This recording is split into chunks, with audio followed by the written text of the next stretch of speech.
falë 2 shoqatash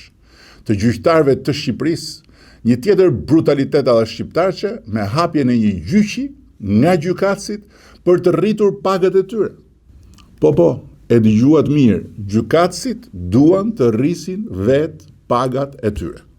Jo për herë të parë fatkeqësisht, po për herë të dytë.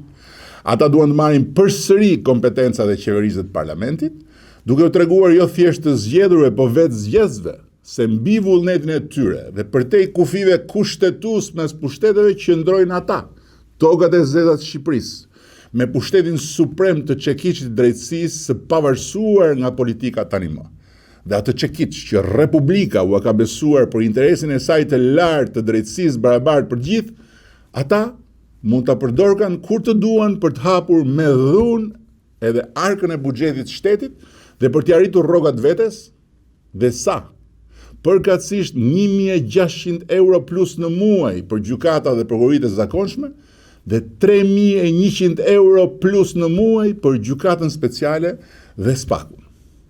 Një shprehje e urtë italiane thot due indizi non fanno una prova, 2 indicie nuk përbëjnë një provë.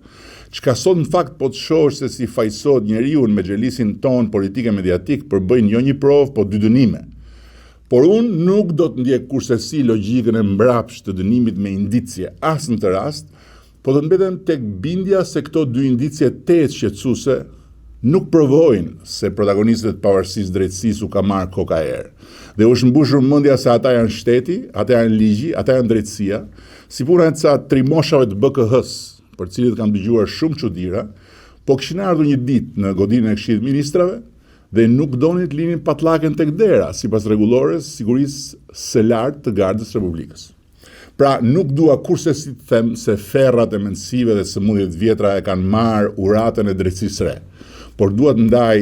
me të gjithë bindjen se ka ardhur koha një reflektimi serioz, profesional dhe ndërinstitucional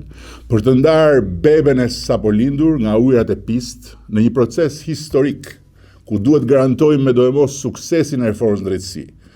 Duhet garantojmë me dojmos pavarësinë e gjyqësorit, po ku po ashtu nuk mundet kursesi të lejojmë me dojmos që kura të bëhet problem më i madh se smundja, duke rrezikuar liritë, të drejtat dhe frymarrjen e administratës dhe të ekonomisë së vendit.